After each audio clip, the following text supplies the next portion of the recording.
It is 4:30, so we're going to go ahead and get started.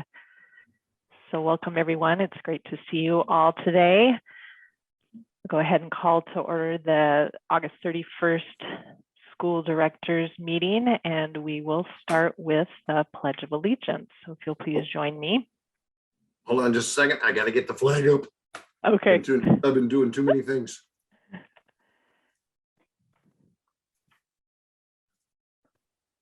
There we go. All right.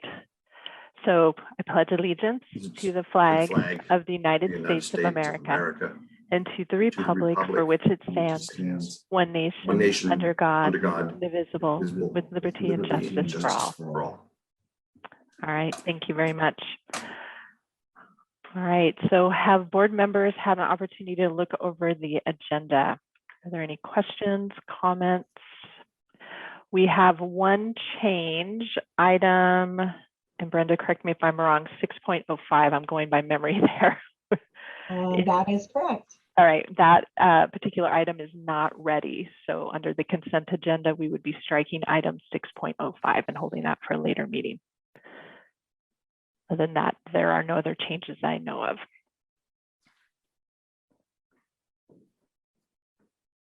So if there are no questions or comments, is there someone like to make a motion, please?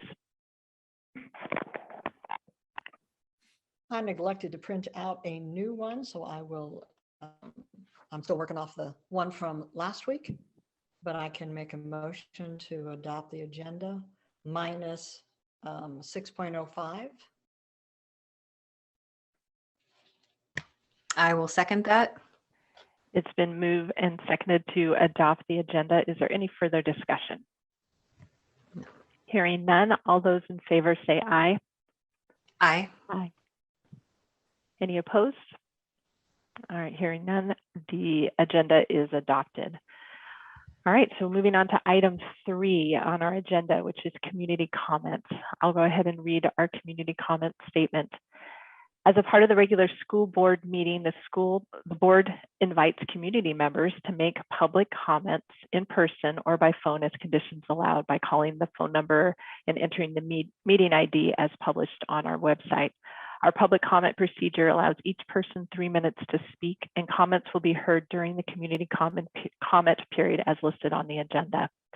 In accordance with the Open Public Meetings Act, the board is not allowed to discuss items not on the agenda, but may direct the superintendent to follow up on issues that arise during public comment. Please be mindful of how you present your testimony, as the board will not allow complaints against an individual staff member or student in open session, unless that individual has requested an open public hearing.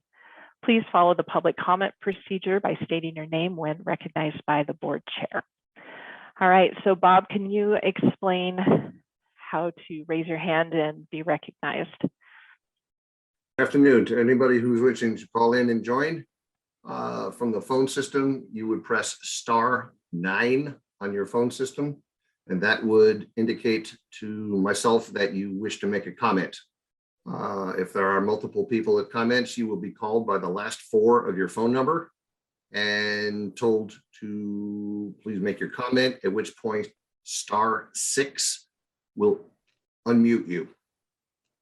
And then *6 again at the end will re-mute you. All right, great. Thank you, Bob. So at this time, if anyone would like to make a public comment and you have called in, you can raise your hand by pressing *9 on your phone, and that'll let me know that you're hoping to make a comment. And I will pause here for a moment, since I know sometimes getting the technology to do what we want takes a moment.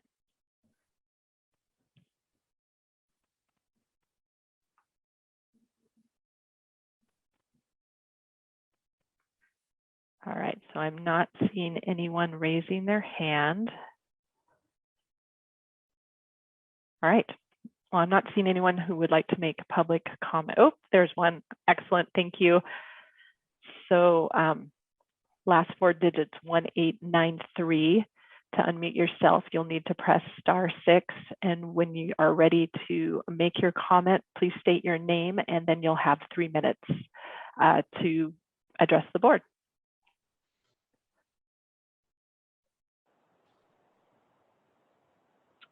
Yes, my name is Krista Graham, and is this a time where I can ask a question, or is this comments only?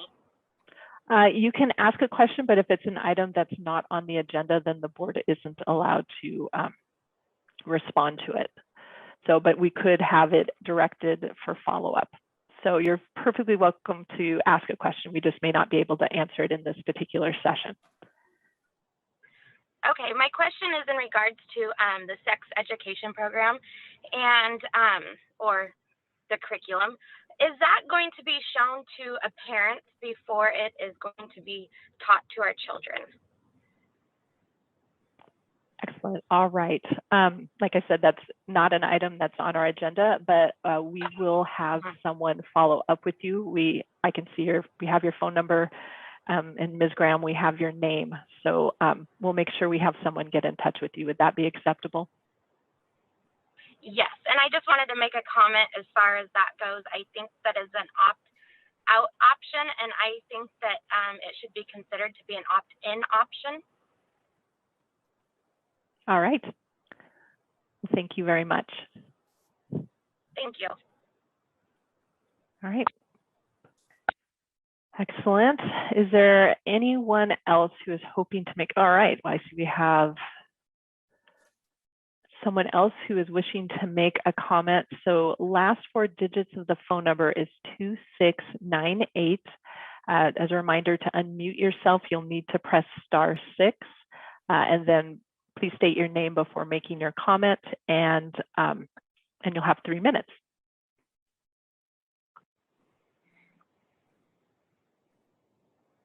And you can go ahead anytime. Good evening, honorable school board members. My name is John Statgast. I live across the street from Mountain View Elementary School. On Saturday, I sent a letter to both all of the school board members and to the Shelton City Council, as well as the Mountain View Elementary Administration too.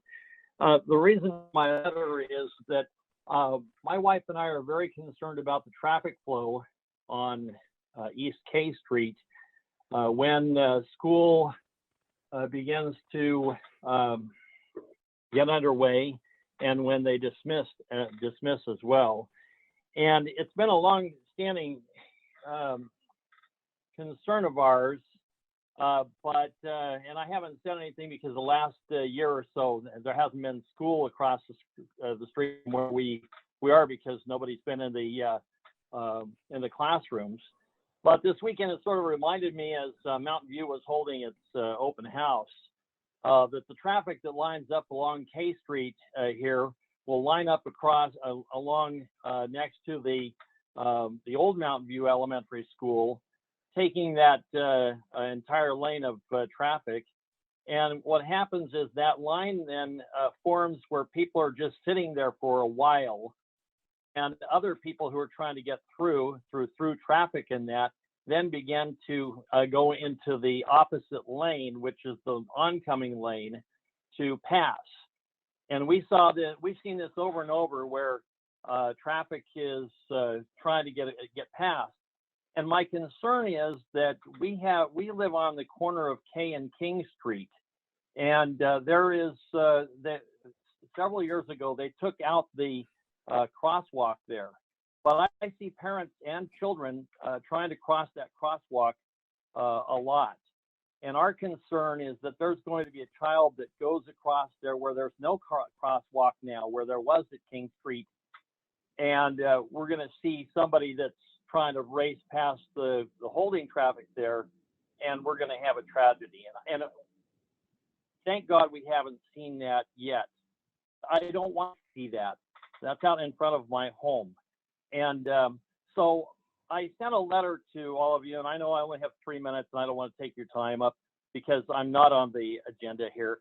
But what I wanted to do is I just wanted to point out this, our concern to you. I think there's a couple of things that can be done to mitigate this situation. I think it's a dangerous situation, and I see kids trying to play Frogger.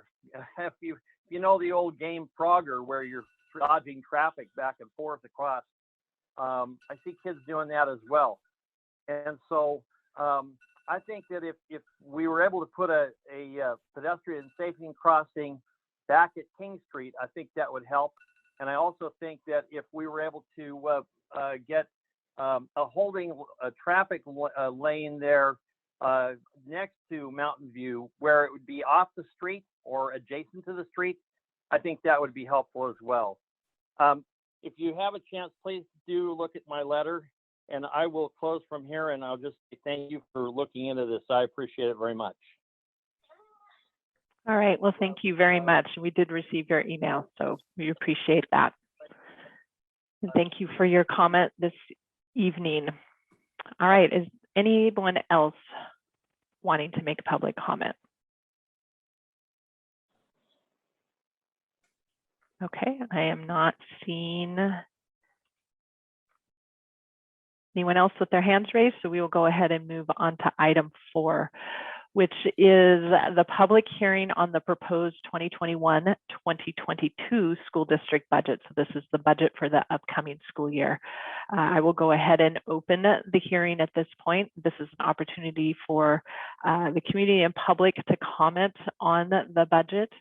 And so if there's anyone who would like to make comment on the budget, you are welcome to do so. Again, you can raise your hand by *9 on your phone and then be recognized. And I will give a long pause here to give folks the opportunity, if they would like to make comment, to do so.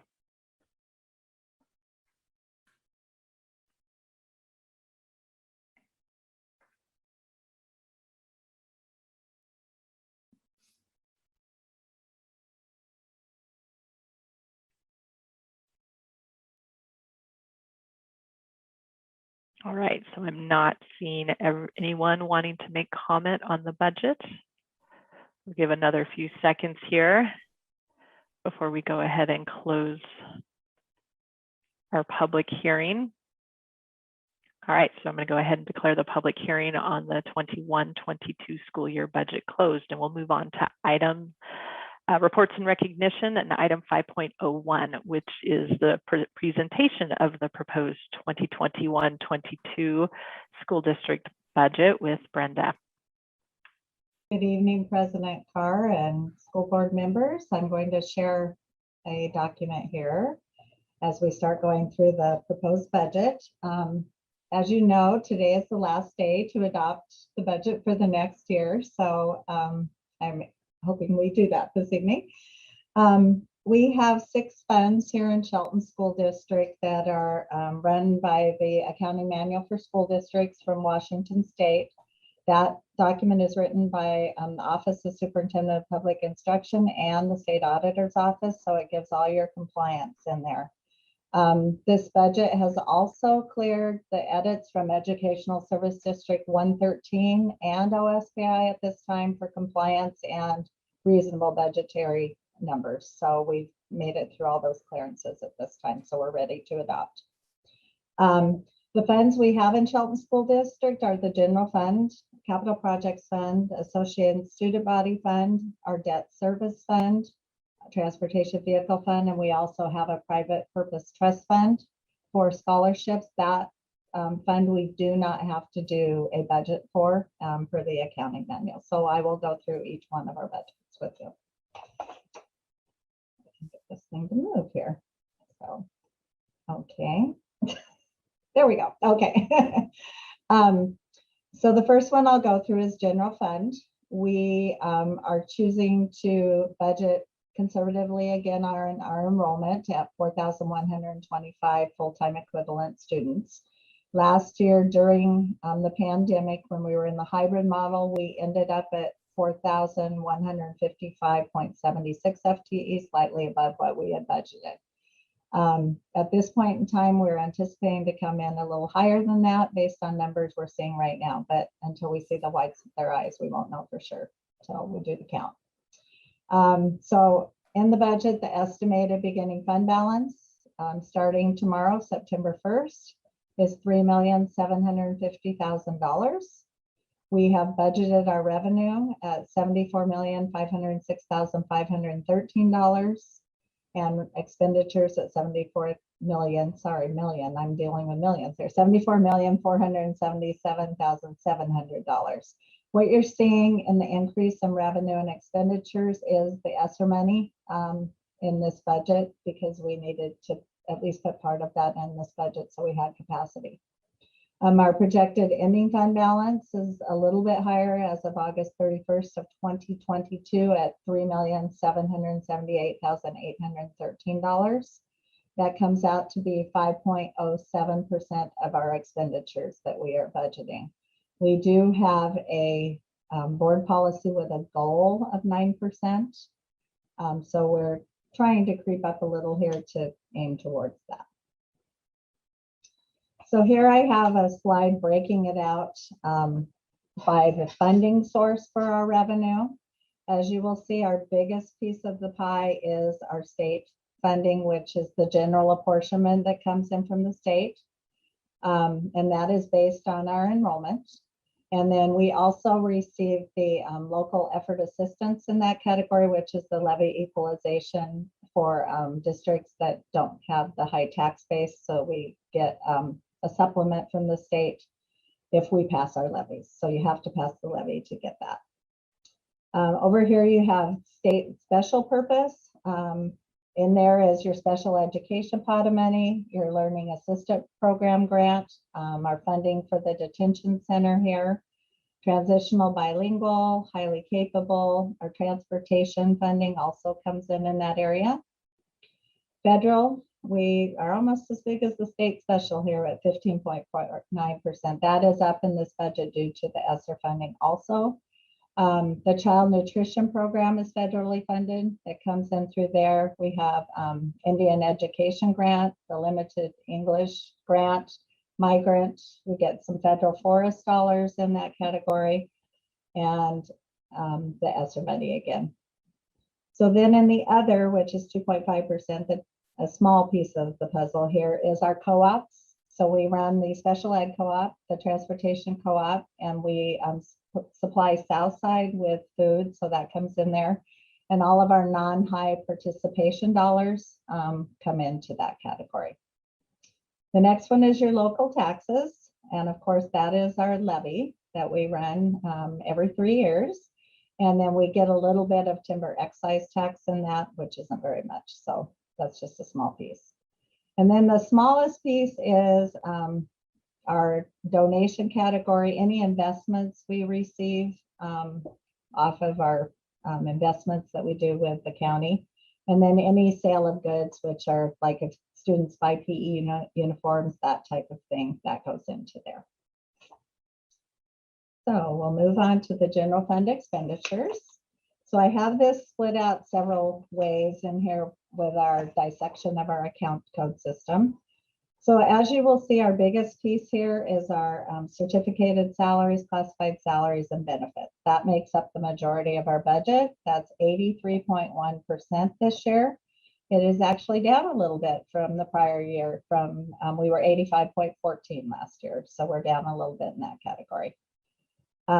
You have supplies and materials at 8.84%. That's your day-to-day consumables, copy machine, paper, cleaning supplies for our maintenance department. Anything that's consumable goes into there. Fuel, that type of thing. Purchase services is at 7.72%. We have copy machine contracts in there. Any services that maintenance needs to do with a contractor falls under that category. So that type of thing. This year, we're having to contract for our school nurses. So that falls under that category instead of salaries. Capital outlay is 0.18% of our budget.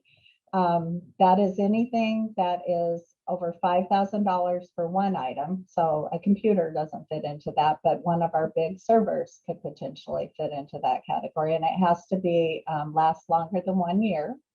So we just have a small amount in there. And then travel is 0.16%. So we have in there, if we have custodians that go back and forth between buildings or paras, that type of thing, we pay them their mileage. And any kind of travel to conferences, which right now, nobody's holding an in-person conference for the most part. So there's not much in there either. So here's another way to break it out by the accounting manual. This is our programs. So as you can see, our biggest piece is our regular instruction over here at 41.75%. That is our basic ed program and our alternative learning education program, which is a choice. And then also the dropout re-engagement program for Gravity, which runs through ESD 113. And I'm going to go down this way. So down below, we have the federal, which this piece is totally ESSER money. We have specific account codes per the accounting manual for those funds now. So we will be splitting it out that way. Community services is 0.3% of our budget. It's our pool, our auditorium, and any non-to from transportation expenses. At year end, we move those over to the community service account code. Other instruction, which is 0.4%, is our highly capable program and any donations that we receive in. The state auditor does look at those on the revenue side and then matches up the expenditure side to the donations accounts. The next one is our compensatory, which is 10.31%. Most of that is our grants that goes into it. It's for assisting student participation in regular instruction. So we have our title grants in there, learning assistance program, migrant, detention, bilingual, it's those types of programs. Next one is our CTE program at 8.95%. That one has been growing year by year due to enrollment increasing in those programs and us offering additional programs. And then special education right now is 12.9% of our budget. And then general support at 12.12%. That includes our maintenance department, our human resources department, the business office, and superintendent. Communications for the district is in there. It's anything that supports district-wide. And then food services, of course, is our child nutrition program at 1.65%. And then transportation is those yellow buses on the road at 4.5%. So another way to break it out here is by activity. So this one you can see instruction is our biggest piece of the way it's broken out with this definition. So that is 61.68%.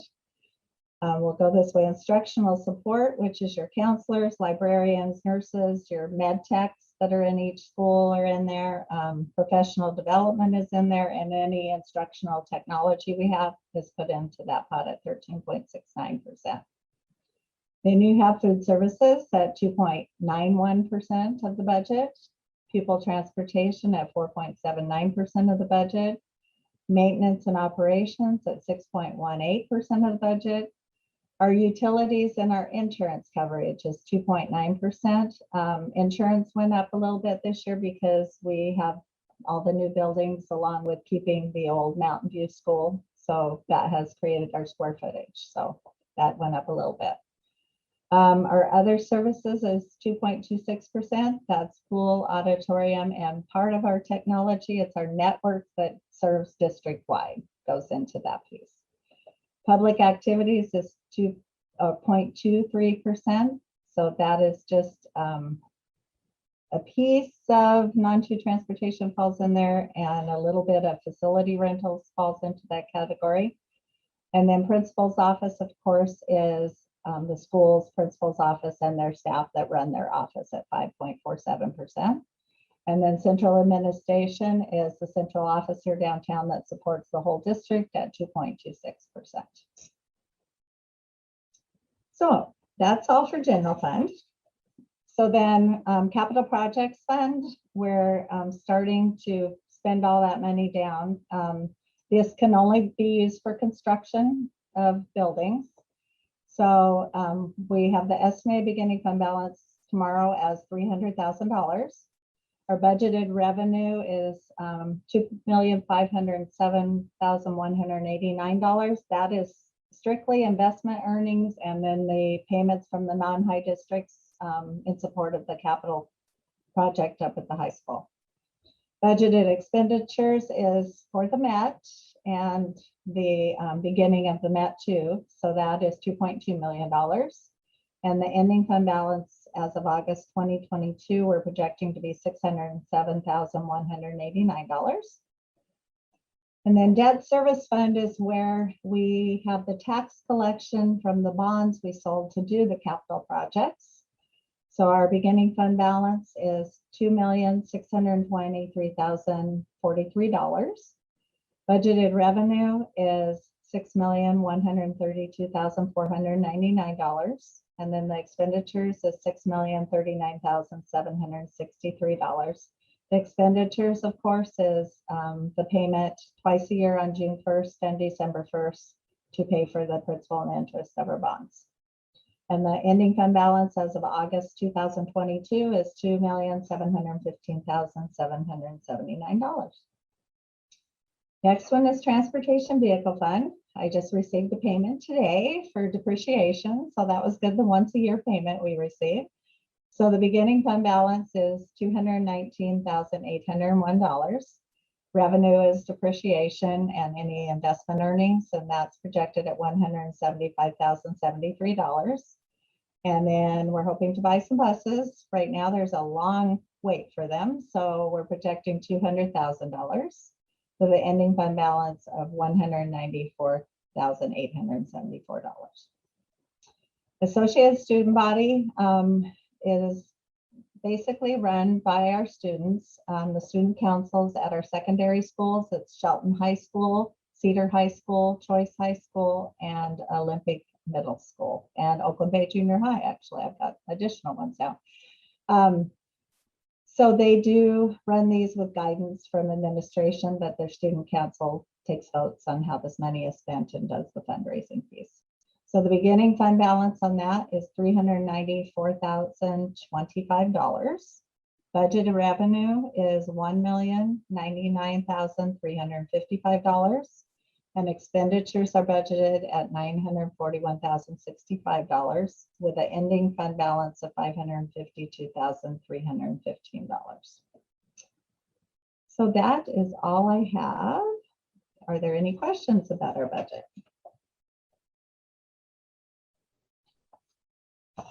I do have a couple I can hop in. Okay. With the nurses, I seem to remember in a previous budget study session, we had talked about adding that we were going to add a nurse. Did that not pan out, or we did that and we're still having to contract for nurses, or can you explain that, please?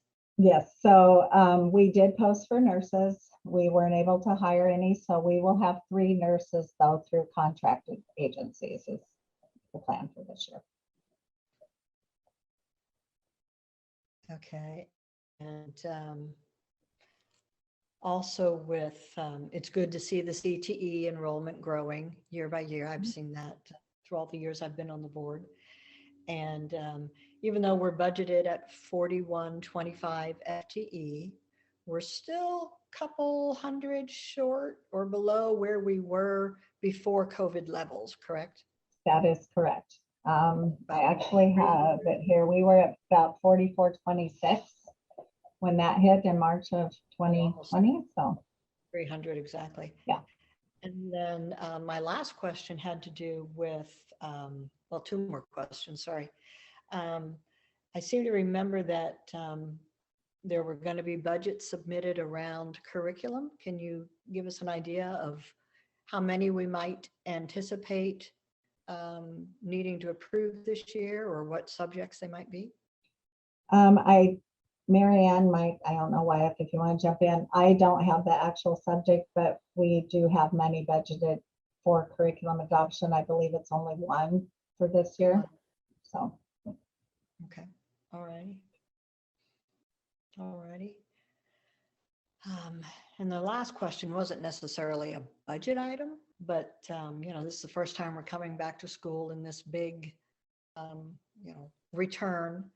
And I'm wondering, what are we going to be doing about crossing guards in front of schools? I don't know if anybody's got an answer for that now, but you know, something to.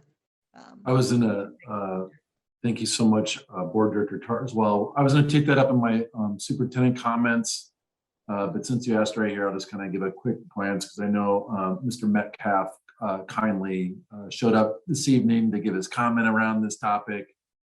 It is related to some budgetary work. So we are partnering actually with the city of Shelton. We have Robert and a city engineer working on that. They're going to look at some possible mitigation strategies.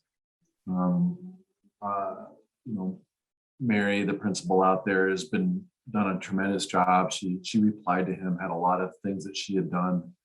I was just out there today. There are limitations to it, but then let's see what we can generate. And then I know that Jeff, the city manager, and I are going to also join in on this. So that's the nice thing about this community, is that we're going to get right on it and come up with some additional solutions. So whatever that may be, crossing guards, that may be additional lighting. There's a lot of things you can actually do to improve not only student safety, but just the layout of a school for where cars and traffic are headed. Thank you. More to come. Other questions, excuse me, for Brenda around the budget?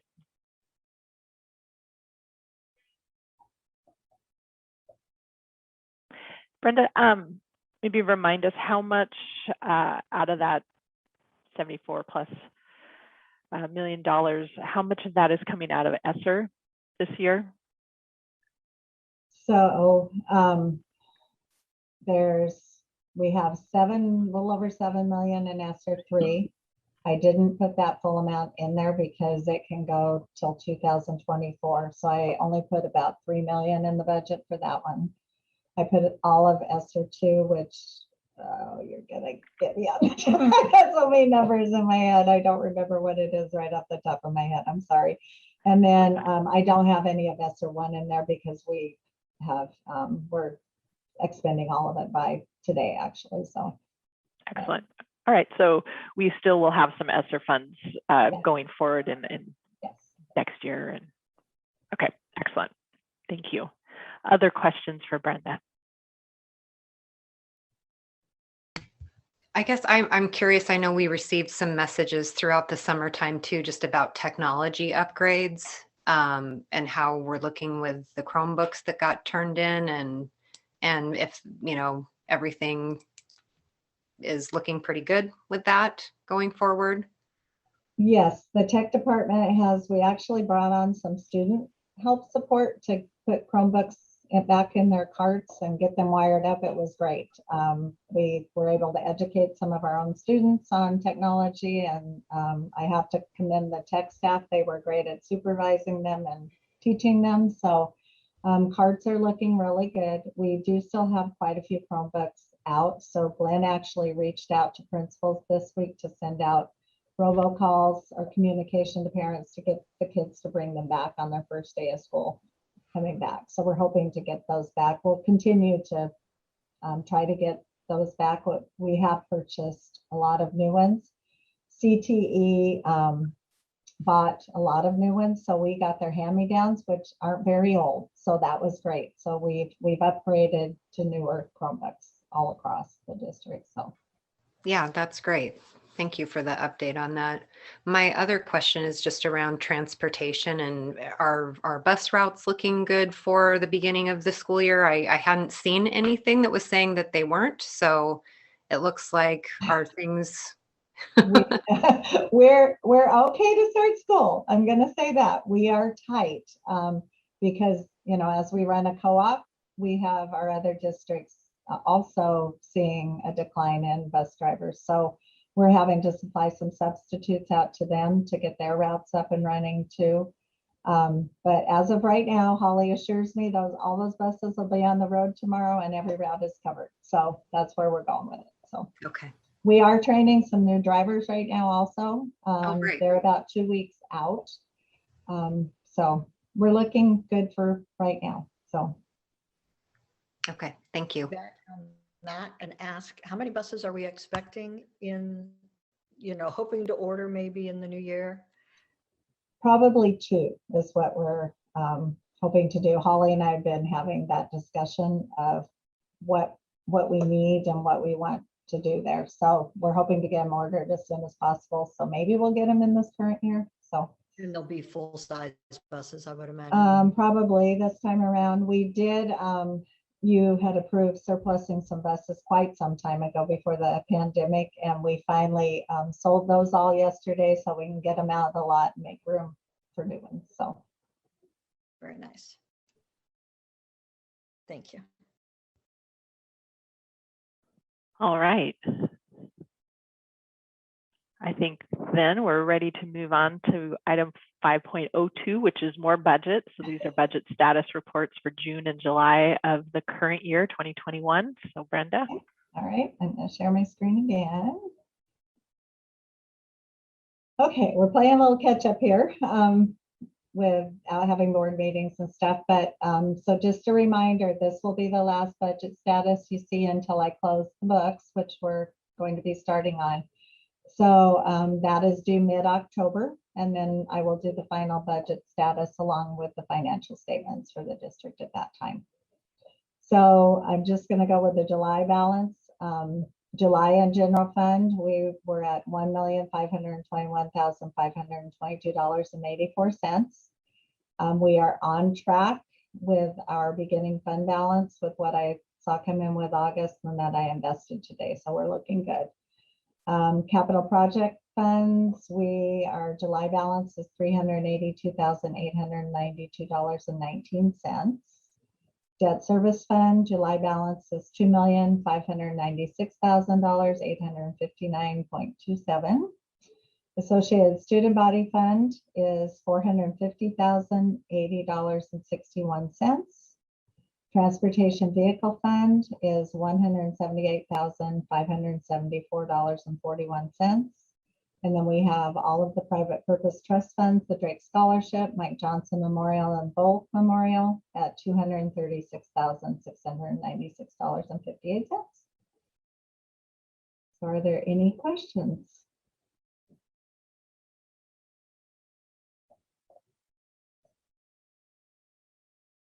I'll ask about the Drake Scholarship. Have there been any,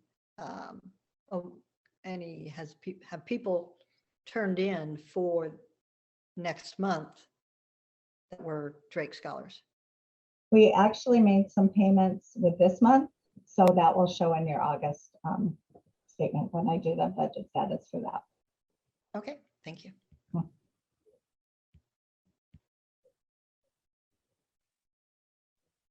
All right, great. Thank you, Brenda. Thank you. So we'll move on to item 6, which is the consent agenda. We have several items here minus item 6.05, including a couple of travel requests for students. The cross-country team is looking ahead to a successful season already, which is awesome. And then, of course, the personnel report and various fund warrants. Is there any discussion or questions around the consent agenda, or are we ready for a motion? I don't have any questions, so I will put forth a motion to approve the consent agenda minus 6.05 that was taken out. I'll second that. It's been moved and seconded to approve the consent agenda. Any further discussion? Hearing none, all those in favor say aye. Aye. Aye. Any opposed? All right, consent agenda has passed. So item 7, discussion and action items. We have one item tonight. This is a budget kind of meeting. So 7.01 is the proposed resolution number 21-11, which adopts the 21-22 school district budget. So Brenda. So I would like to request that you approve resolution 21-11 to adopt our 21-22 budget that I just presented earlier in the meeting. All right, any questions around the resolution? It's pretty much what we see every year.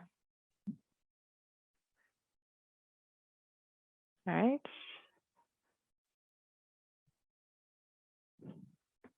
All right, a motion to adopt the resolution. I'll go ahead and make a motion, although my screen's frozen. I don't know if somebody else is doing it.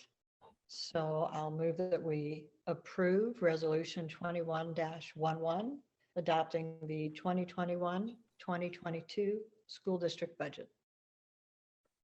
I'll second that. It has been moved and seconded to approve resolution number 21-11, which adopts the 21-22 school year budget. Is there any further discussion? Hearing none, all those in favor say aye. Aye. Aye. Any opposed? All right, yay, we have a budget. Thank you. Phew, just in the nick of time. All right, thank you very much, everyone. So moving on to item number 8, which is the superintendent's report. Superintendent Jesse. Thank you, Board President Carr.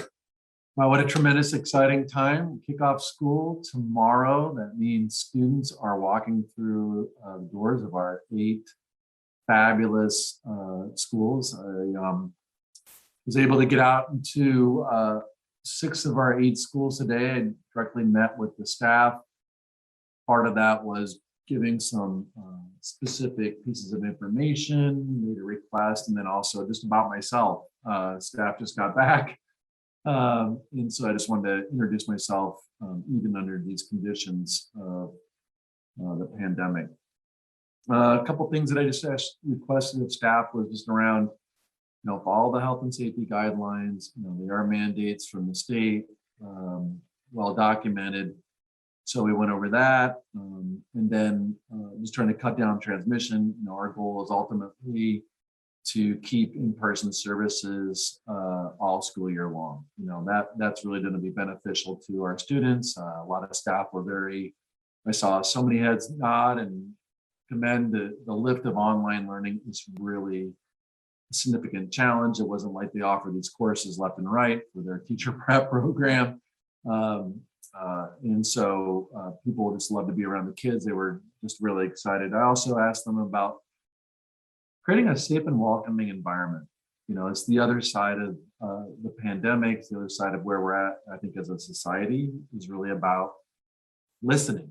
Listen to your students. I think if there's any parents listening out there or guardians, is really about how the overall social emotional learning or mental health of your student is that things that will go on, listen, look for signs. It may not be this week, it may be literally, I told educators, months, where you may start to show signs where kids need additional assistance. And we want to be really responsive to that need. It's been an emotional roller coaster for many of our students, in addition to obviously our staff and their families. And also there's just, the news is rife with hot topics. It's loaded times. So there's not a lot of vehicles to have conversation. So as educators, really their professional responsibility is to create a respectful, caring environment that opens the dialogue for different points of view, and so we have to make sure to respect that. A united community is better than one that's divided. And so I just really trying to stress that for our staff.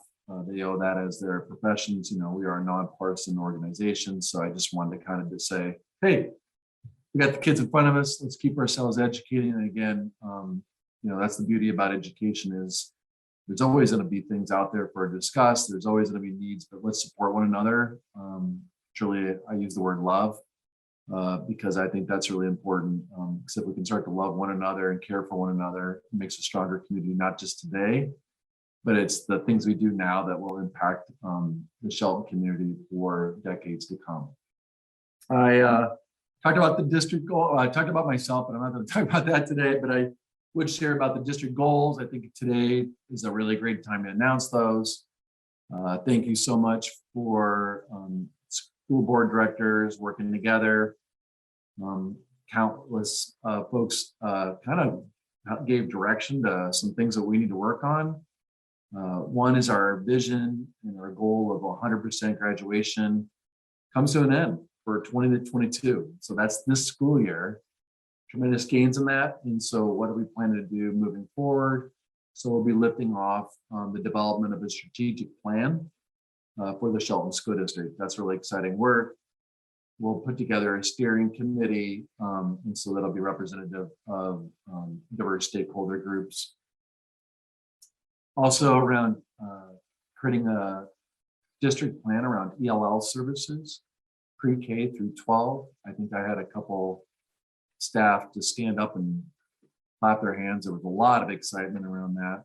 You know, when you double the number of students who qualify for ELL services in just 6 years, any district would need to really just reevaluate how they provide ELL services. And so that's a great opportunity for us. A lot of folks were excited, so I'm excited around that. Boundary work, if you didn't know, even though Brenda's given those enrollment numbers, let's see what seats are filled coming this next couple of days and weeks. I got a lot of principals saying we're going to be higher in enrollment, so let's see what materializes. But most certainly our elementaries are popular. So the school district's grown in enrollment steadily, and honestly, just one has to look at the housing market to know that it's just full. So that's good news overall, but it does require us to plan.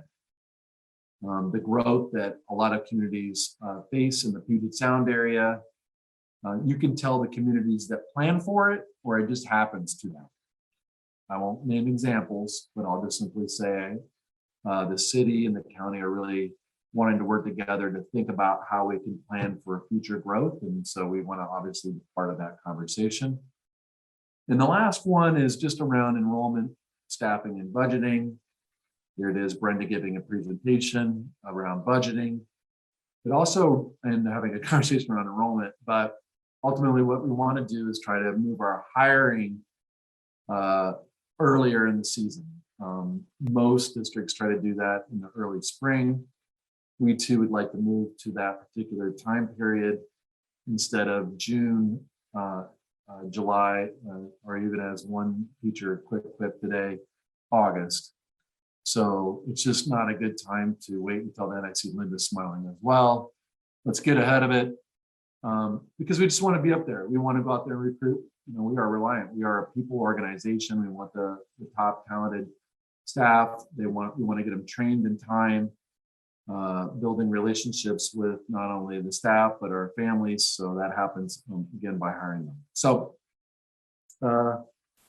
we've been partnering with Mason County Public Health and Mason General.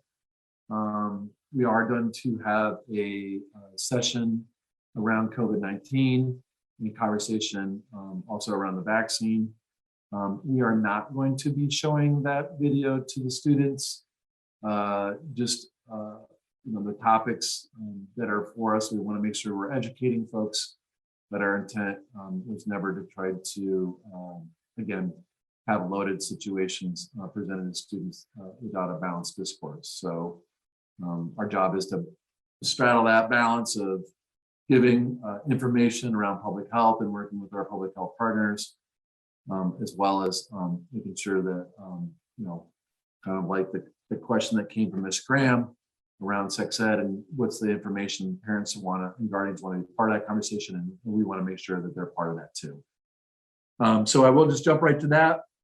Ms. Graham, yes, if you want to look at materials for sex ed or also human sexuality classes, you can get those materials at your son or daughter's school. So you can get those, look at those materials prior to delivery over the course of the year or semester or trimester for your student. So wanted to get that too. I'm again so excited to be the superintendent here. So I did my second meeting. I am just elated. This is the right fit. I really do believe that. Got a really warm welcome from staff. They're excited to take the next step for this district because we are moving from, I think, kind of operational things and these wonderful facilities with amazing, high quality instruction for each and every student who walks through our doors. So thank you so much. All right, thank you very much. So moving to item 9 then is board member comments. So Carrie, would you like to go first? Sure, I will go first. And first of all, I just want to thank all of you that are on this call. I know you've been working really hard to prepare for the first day of school, which I just still can't believe that that's tomorrow.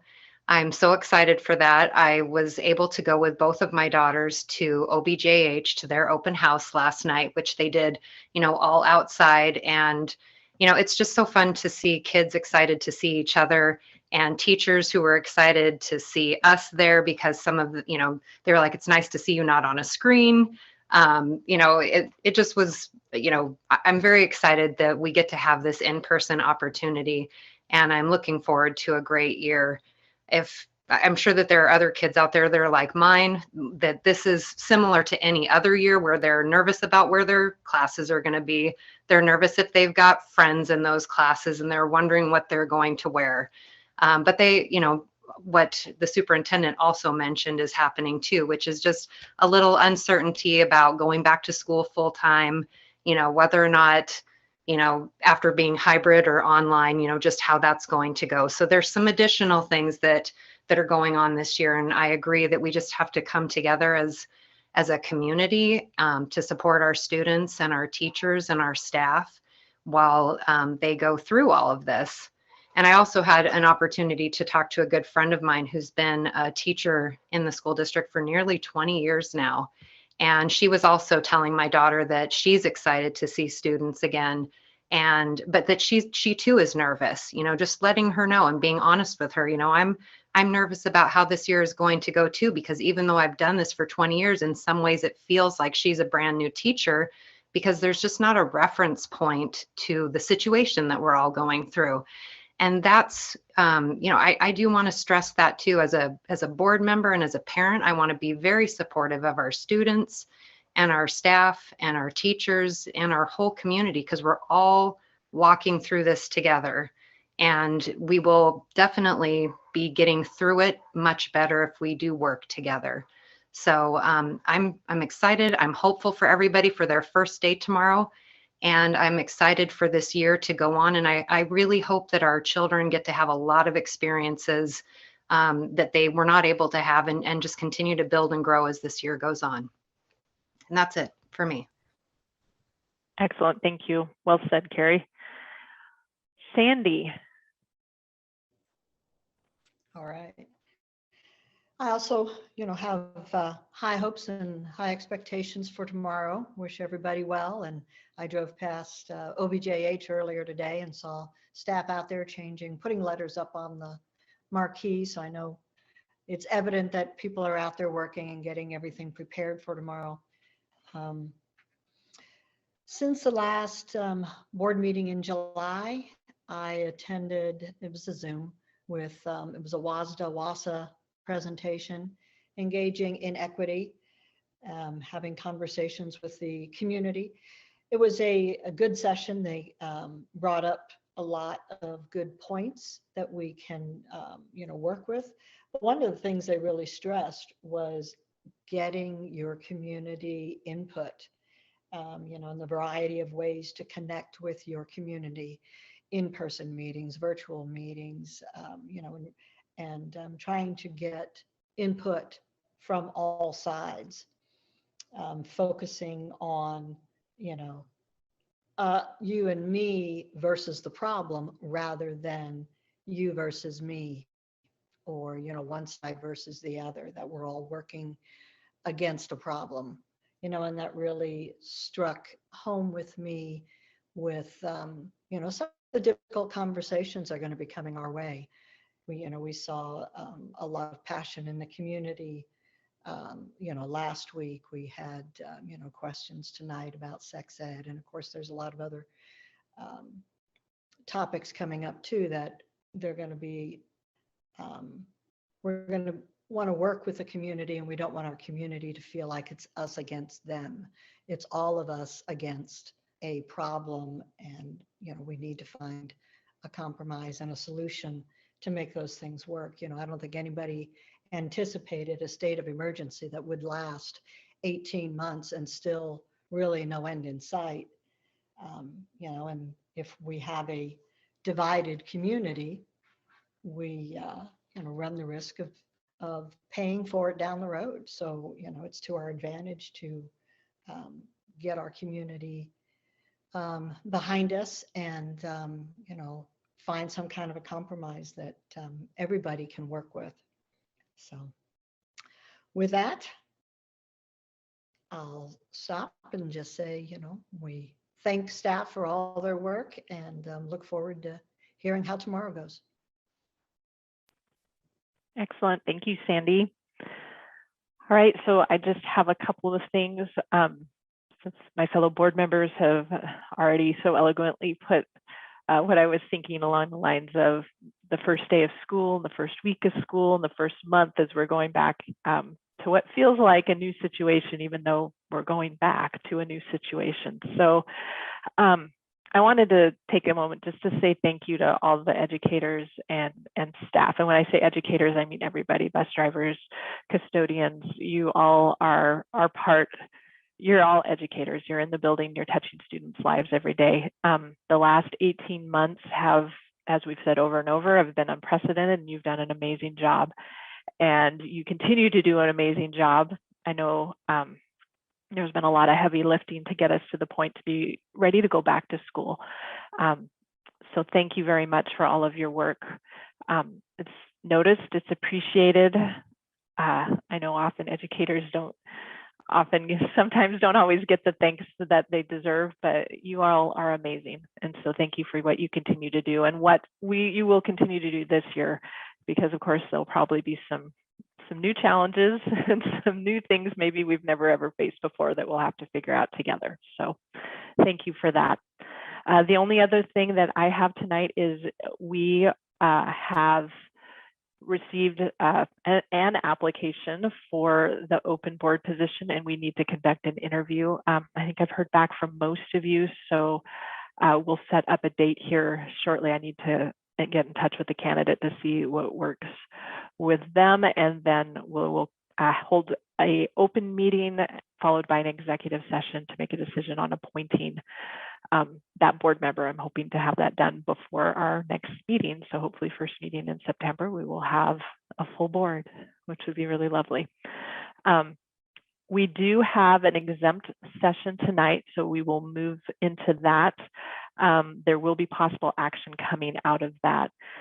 So Brenda, Linda, Wyeth, do we know about how long we think that may take? We're thinking 20-ish minutes. Am I estimating long or not long enough?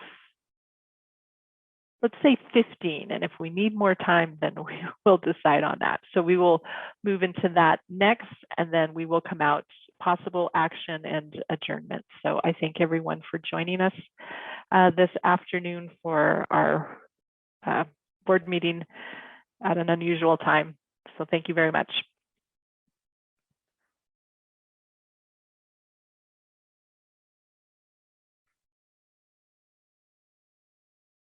All right, so it looks like, did we all make it back? Looks like we all made it back. Excellent. All right, so we have two, well, technically three items we're looking at. So first one is item 10.01, which is the ESP contract that was presented to us. Is there any further discussion around that, or would someone like to make a motion? I can move that we approve item 10.01 ESP contract. Second. All right, it has been moved and seconded to approve item 10.01, the ESP contract. Is there any further discussion? Hearing none, all those in favor say aye. Aye. Aye. Any opposed? All right, motion has carried. All right, so item 10.02. We have two items here. We have a salary scale for the assistant superintendent position, and we have salary scale for the CTE data and pathways position. there any further discussion, or is there any discussion around items 10.02? If not, then if someone would like to make a motion. We can take these one at a time. That probably would make sense. So let's deal with Assistant Superintendent salary schedule first.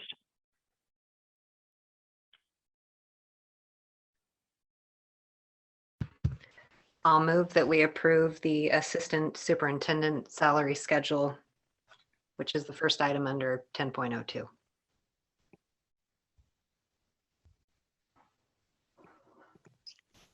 I'll second that. All right, it has been moved and seconded to approve the Assistant Superintendent salary schedule, first item in 10.02. Is there any further discussion? Hearing none, all those in favor say aye. Aye. Aye. Any opposed? All right, so Assistant Superintendent salary schedule has passed. Also under item 10.02 is, let me make sure I'm getting the, I can't find it now. I wrote it down, Sally. I can- Okay, that would be great. I'll move the second item under 10.02, which is the CTE Data and Pathways Director position, Second. salary schedule. Okay, I'll second that. All right, it's been moved and seconded to approve the CTE Data and Pathways salary position. Is there any further discussion? Excuse me, the salary schedule for that. Any further discussion? Hearing none, all those in favor say aye. Aye. Any opposed? All right, those three items are taken care of. Thank you very much. So we will move to item 11, which is adjournment. Someone like to make a motion? I'll move that we adjourn. Excellent. I've got to pack some school lunches for tomorrow. Yeah, and Sally B has a meeting to go to. All right, so Carrie has moved. I didn't catch you second. I did. Second. All right, it has been moved and seconded to adjourn the meeting. All those in favor say aye. Aye. Aye. All Aye. right, we stand adjourned. Thank you very much. And thanks for popping in, Sally. I know you have to pop to another meeting, but thanks I'm for being so here. sorry. Totally fine. I get it.